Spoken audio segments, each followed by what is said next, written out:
We're gonna first use our seasoning salt. And we only have 8 pieces of chicken here, so we're not gonna over season this, okay? We're not gonna over season this. You don't wanna bite into salty behind chicken.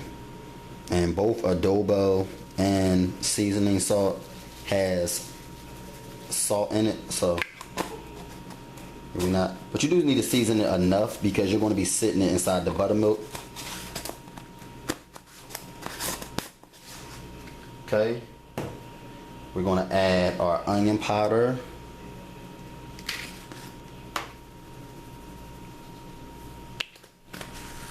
Add the onion powder.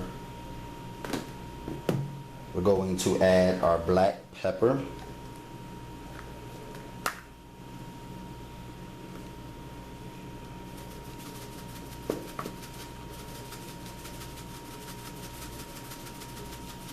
Make sure you use a lot of that. Black pepper give it flavor. I love the taste of black pepper on chicken, especially fried chicken. Going to use just a teaspoon of oregano season. That gives it a nice flavor too, especially when it sits inside of that buttermilk for a day or so. I love the taste of oregano. I'm going to only be using about a teaspoon of this. Always use herbs on my meats. Now, here is the cayenne pepper. You're not going to use a lot of this. This is super hot. This is even hotter than the paprika. You're only going to use a small amount of this. And since I'm only using, only 8 pieces of chicken, I'm not going to use a lot of that. That just gives it just a little spicy taste. You don't want it to be scorching hot now. Not making Cajun chicken or hot chicken. And here's our paprika. Okay folks, so there you have your well seasoned chicken. We added all of our seasons to the chicken, so it's well seasoned. So now it's time to add the buttermilk, okay?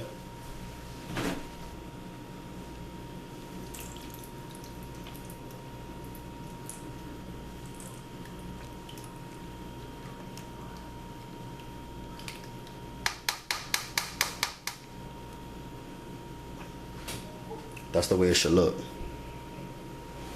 Okay, and then to this, we're going to add our hot sauce.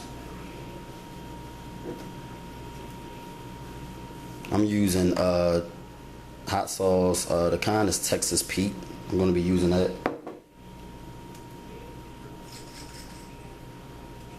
I'm going to add about 6 to 7 squirts of that. Okay. Starting to smell good already. I can just smell it, folks. Smell those wonderful seasons. And now we're going to add the minced garlic. Okay, you're only going to add a squirt of that. Minced garlic is really strong, so add about a squirt of that.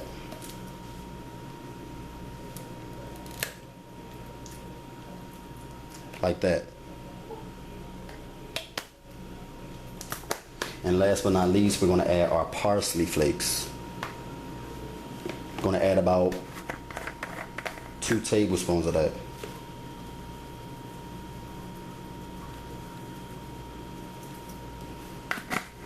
Okay.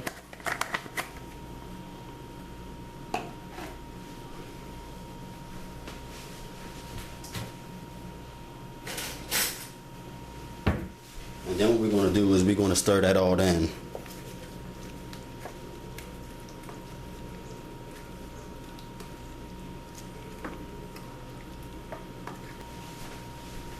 But yeah, let it sit for 8 hours, no less than 8 hours. Anywhere from 8 hours to a week is up to you, but no less than 8 hours. Anything less than 8 hours is not going to be enough.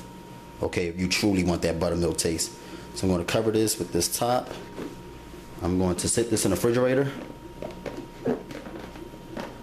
And I'll let you guys know what to do after we allow this buttermilk to soak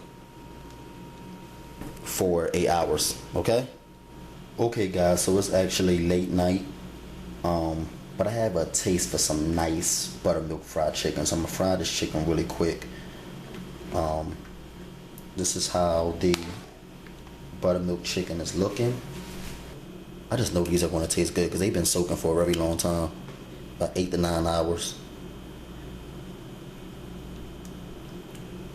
But you're going to be left with a lot of buttermilk.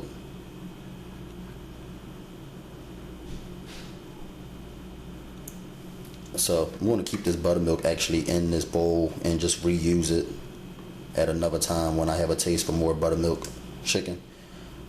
You can't keep it sitting around too long because buttermilk is still milk and it will go spoil you, of course. So you want to try to make another batch of buttermilk chicken within 3 to 4 days, so you can kind of use up most of this buttermilk. But yeah, that's the way the buttermilk is looking. Buttermilk chicken.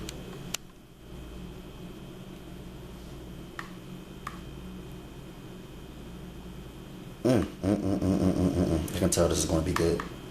Okay, so here's what we're going to do. Here's what we have to do. We have to drain this. So I'm going to take the chicken pieces out, because if you don't drain this, when you put the flour on the chicken, the flour is going to really be bunched up, and when you fry it, the chicken is going to be super crunchy. And you don't want the chicken to be like that. You want it to be crunchy but smooth at the same time. You don't want the flour to be all crunchy to the point where the flour is just falling off and just super crunchy, falling off everywhere. So you have to drain some of this buttermilk off first. You want to sit the chicken on top of this, and you want to basically sit the chicken there for about 10 to 15 minutes to allow the excess buttermilk to drip off. Okay, so let it sit like that for 15 minutes, and the excess buttermilk is going to drip into the bowl of buttermilk.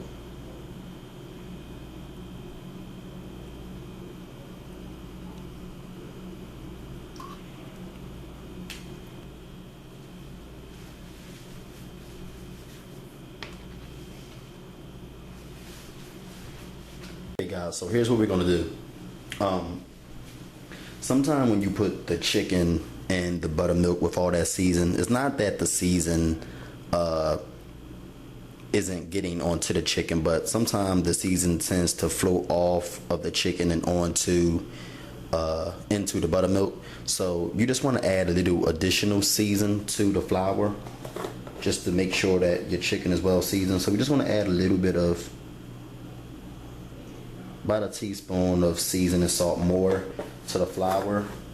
You can add all of the seasonings that we used earlier, but I'm just going to add a few of the seasons to the flour. A little bit of seasoned salt to taste, and more onion powder and pepper, since these are my favorite seasons.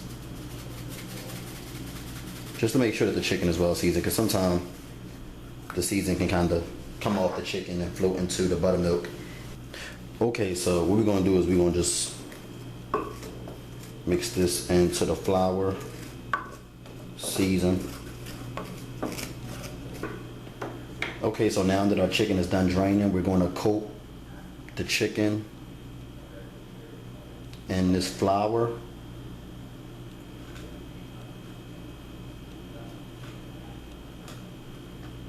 Make sure the chicken is well coated. And when we get done coating the chicken, you have to let the chicken sit for a few minutes to make sure that the flour is soaked into the chicken, because as I told you guys before, when you're frying meat, especially chicken, it's really important to let your chicken sit for a while so that you can allow the flour to glue itself onto the chicken. As you can see, I have a big pot here that I'm going to be frying the buttermilk chicken in. I recommend that you deep fry your buttermilk fried chicken. I deep fry anything that I'm frying for the most part. I rarely ever pan fried chicken. or anything for that matter. Most times when I'm frying chicken though, I like to deep fry it. The reason I like to deep fry it is because it fries quicker to me. And you know when it's done because the chicken floats to the top. Sometimes it's kind of hard to tell whether or not pan fried chicken is done frying because it doesn't float to the top. So we're letting this oil preheat. Like it's pretty hot. I'm gonna let it get a little hotter, and then we're gonna add the chicken wings to this hot oil.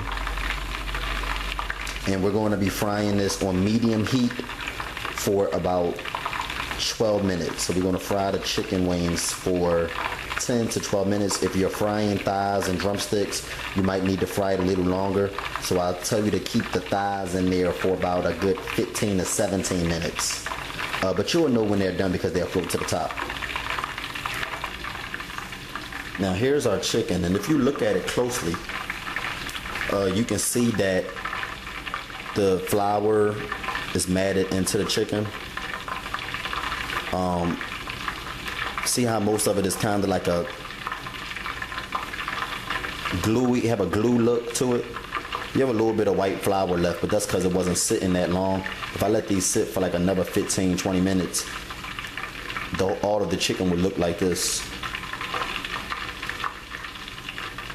See that part right there? The way it looked right there? Flour is really saturated into the chicken, so you don't have to worry about the flour coming off.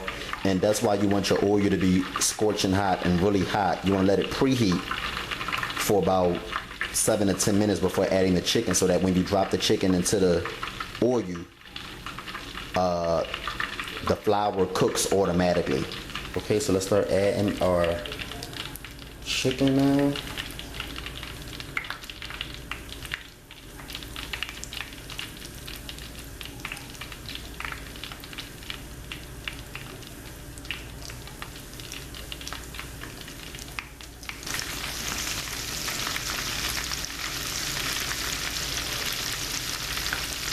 You can see that these are pretty much done because they've kind of floated to the top.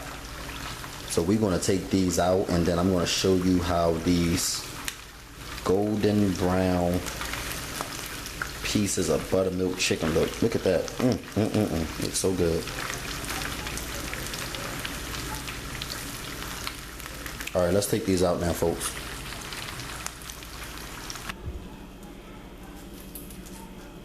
Look at the meat. It's cooked all the way through too.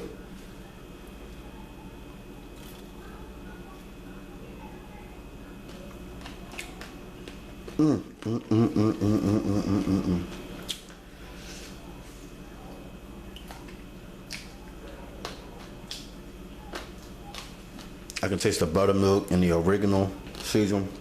Look at that.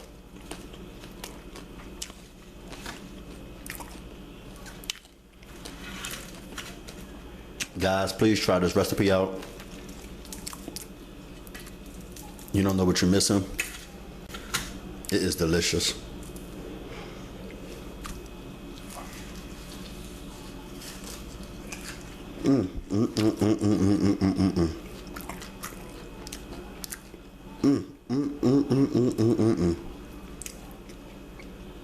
There's some buttermilk fried chicken.